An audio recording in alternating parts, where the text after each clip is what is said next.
In today's video, I'm going to teach you how to create dolly zoom effect in Capcut. The dolly zoom, often called the vertigo effect, keeps your subject roughly the same size while the background stretches or compresses, creating that dramatic cinematic shift in depth. We'll use Capcut's built-in zoom lens effect so you can get a clean result without complicated setup.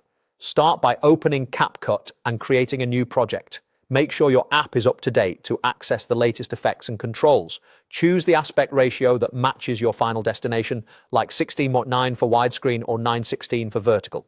It's also a good idea to keep your frame rate consistent with your footage to avoid jitter. For most clips, 24 or 30 frames per second will look natural. Now import your video, pick a shot with a clear subject and visible background depth. Hallways, streets, or open rooms work great.